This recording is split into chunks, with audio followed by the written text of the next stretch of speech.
We love our time with Adam Schefter. I don't necessarily know if he can say the same. Good morning, Adam. How you doing, man?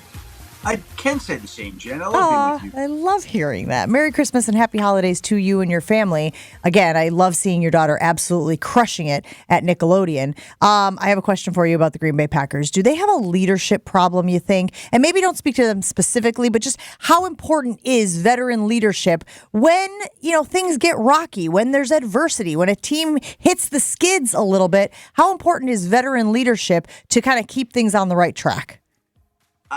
Me personally, I've always found to be correlated directly to a team's won and loss record. The more you're winning, the more leadership you have, and the less you're winning, the less leadership you have. And when you're winning, to me, that's an issue that doesn't come up. Like, did we bring it up when they were winning games here recently that they were missing leadership? No. But when you don't win and you're looking for things to pin it on, they're missing veteran leadership. Look, we knew this was going to be a young team. We knew this team was going to take time to grow. We knew there were challenges. But I don't know. Leadership comes when you're winning. That's what I found. That's my experience with it. Adam, are you a fan of in-season firing? I mean, me and Mark Tauscher kind of had a discussion yesterday where you think it galvanizes a team. I don't think, in regards to the Packers, I mean, they're still in the playoff hunt. I don't think that would be the best thing for this team right now, but that's not a popular opinion when it comes to Joe Barry in these parts. Are you a fan of in-season firing? Not when a team's competing for a playoff spot, unless it's a circumstance that mandates it, right? Like last Thursday night, we're watching the Raiders and Chargers game, and I must have gotten texts from 10 people across the league during that game. Oh, they're going to fire Brandon Staley tomorrow, aren't they? And I'm like, I think they are, yeah. Like sometimes when you allow 63 points to a team 4 days after that team couldn't score a point, and your coach already had some questions following him, like, it's coming. There would have to be, in my mind, some sort of performance to warrant an in-season firing. Like, I mean a disgraceful showing that leaves you no choice. And I don't see the Packers doing that. I mean, they should have found a way to win the game on Sunday. They did allow the big pass to David Moore. Couldn't bring him down. I don't think you're firing the defensive coordinator over that. I don't think. Well, the scheme allowed 190 passing yards when giving at least 5+ yards of cushion on Sunday. That's the most they've allowed this season, and that seems to be a big criticism of the scheme, is that they're allowing too much cushion on guys and letting them make plays. And I wonder if it can't be a cumulative thing. Maybe it's not just one big game like they had with the Chargers coach, but it's little, death by 1,000 type of things. That's how it feels in Green Bay. And you're saying you heard from people saying that Staley should be fired. Are you hearing from people around the league about Joe Barry? Is there any chatter? I've not gotten texts like, boy, they got to fire Joe Barry. No, I've not gotten those texts the way I was getting them, last Thursday night. But, last Thursday night was a historically bad performance. And like I said, I don't think that the Packers are there in that spot. People are not happy. They're not pleased. They're not winning. Defense isn't playing as well as it should. I got all that. But I don't think people are lining up in the streets to go fire Joe Barry, at least not that I've seen. Maybe New York's a little far from Wisconsin. There's nobody lined up here about that.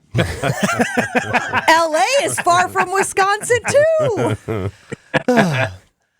Is that where you are this morning, Jen, in L.A.? Oh, no, I meant L.A. is far from New York. You're in New York, but you were getting texts about the Chargers, Yeah, All right, Gabe, go ahead. Yeah.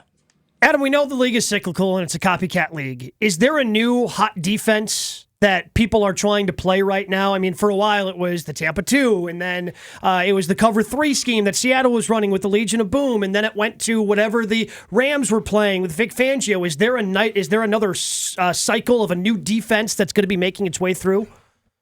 I don't know that.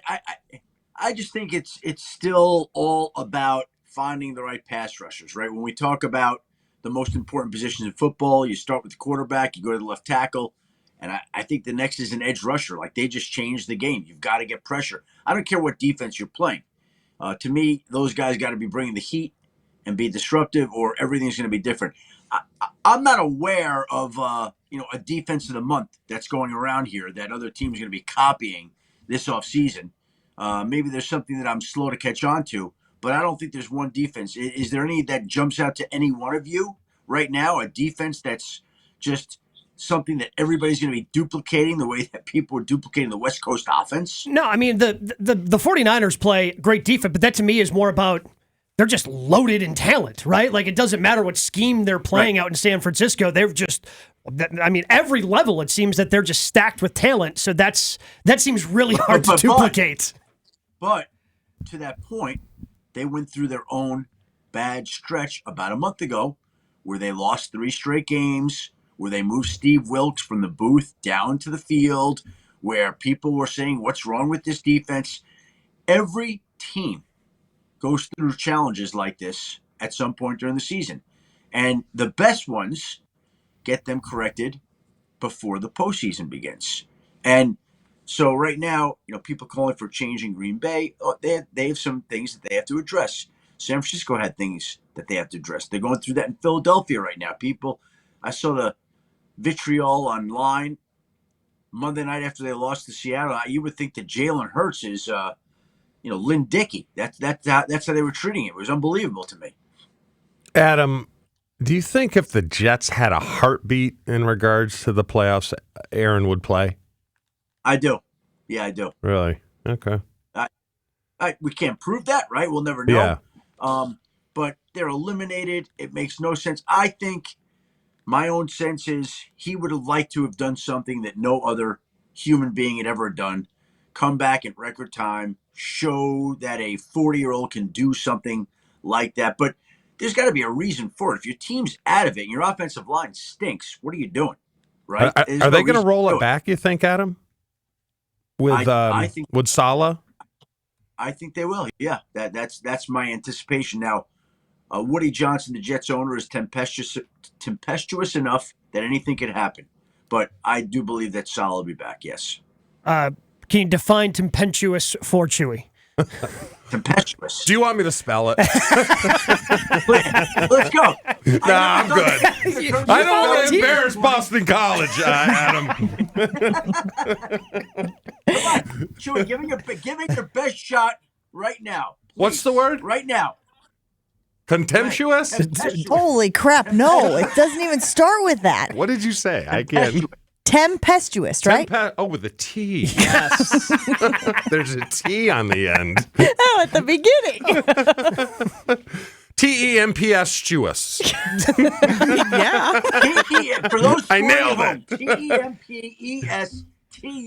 All right, I nailed it. I wrote it down. That's why they had me working the spelling bee all those years, everybody. Adam Schefter hanging out with Jen, Gabe, and Chewy here, as he does each and every Wednesday morning. Okay, one of the big stories here in Wisconsin is the Devondre Campbell tweet from yesterday, where he seemed to say, hey, I'm not going out of my way anymore for this team. I'm not playing through injuries anymore, because when it goes wrong, everybody blames you. And then he said, focus on yourself. It's like he was giving himself a Stuart Smalley pep talk in his own tweet. Focus on yourself and your mental 59. You owe it to yourself. Handshake.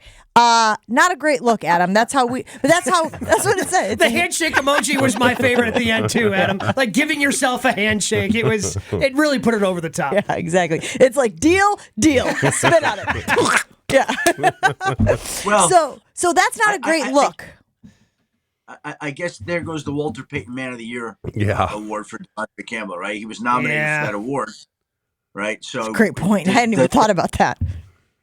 Yeah. So does a tweet like that automatically disqualify you from winning the Walter? I was out in San Francisco yesterday for the day. I just got off a red eye about 15 minutes ago, and they were, so proud of Eric Armstead, their defensive lineman. 4th straight year he's been nominated for the Walter Payton Man of the Year award. And I'm just thinking, I don't think that Eric Armstead is sending out a tweet like Devondre Campbell just sent out that tweet yesterday. And sometimes I just don't get why some people, some athletes sometimes, tweet things that just don't belong out there. Like, what are they doing? Like, what does he think he's accomplishing by doing that? I have no idea. I wish I could tell you, Adam. If I had an answer to that, I could probably help solve whatever the issue is for the Green Bay Packers. But I mean, my therapist would say it goes back to emotional regulation, right? Like you have a frustration, you have some anger, you're mad about something. You don't necessarily need to react to it, certainly not publicly. But I can't help but wonder if the Packers lack some veteran leadership, because Chewy was saying in his day, this would never happen because guys would be afraid of stepping out of line. Guys wouldn't want to embarrass their teammates or embarrass the team. And so we're starting to see, like, I think it's a byproduct. Go ahead. Hold on. Well, I appreciate that you are emotionally regulated, and I wish I were, Jen. It was a different day. I'm working on it. Working on it. Okay, it was a different day and age back then, right? Chewy, Yeah. when he's playing, there's no social media, right? You're going to tell me that one of those guys might not have tweeted something out at one point, shaking his own hand, congratulating himself for putting his thoughts. I mean, we don't have to worry about that. It's a different day and age. I don't know. Reggie was pretty scary. I call him. He's the only player I ever called Mr. White. Okay, so by the way, so Reggie's scary. Was there anybody outspoken enough, opinionated enough that back then, if the outlets that exist today existed then, you're telling me nobody would have tweeted because they were scared of Mr. White? Yeah. Sterling. Sterling, yeah, definitely would have. Brett might have texted, "Hey, I'm hammered right now, having a blast." We know Brett texted. Yeah. No, I'm sure there were, Adam. Yeah, there were guys, but it's just different now. These guys, there's a send button that they can air out any thought they want at any moment without that emotional regulation to steal that. That's my phrase. That tempestuous is the word of the day, and emotional regulation is the phrase. It's just the way it is. Adam, You learn things here on Jen, Gabe, and Chewy. We're an educational program. Adam, are the Bills a team no one wants to play heading into the playoffs right now? They are until they get their doors smoked in the postseason, right? Like that's how it looks. It looks like they are gathering steam, and it looks like they're building momentum at the right time. And it looks like, if you look at the schedule, it looks like they're going to have a chance to win that division. Now, I don't think too many teams are going to want to go to Buffalo in January to go play the Bills. But the fact of the matter is, look, every first place team right now in the NFL has a quarterback who hasn't missed a start this year. So if your quarterback is standing in the postseason, then at that point, that team is a team you don't want to face. Like, I don't know whether Cincinnati's going to make it, and I have great respect for the way Jake Browning has played, and he's been unbelievable. It's one of the great stories. But do you really fear Jake Browning in the postseason right now? I would think not. Do you fear Josh Allen? Absolutely. In one game, he could just beat you in any game, or the Bills have been inconsistent enough this year that they could get beat. I would not want to play an elite quarterback in the postseason, and Josh Allen to me is elite. I'm just glad we're having a week here, Adam, where we don't have to talk about the officiating with you. What a treat. Yeah, right? There's no controversies this week. I appreciate you keeping your emotions regulated in regards to Very tempestuous of you. Oh, now that he knows how to spell it, we got to teach him what it means next. Also adding an N to it. Sorry. He does that. It's extra syllables, extra letters to words. Adam, we talked to you a few weeks ago. Last thing I have for you this morning about the Packers' chances of making the playoffs. I think I saw, I'm going off the top of my head here, I could be wrong. I think it's down to 27% now. 27% for the Green Bay Packers to make the playoffs. Do you see them as a playoff team going forward? Not right now.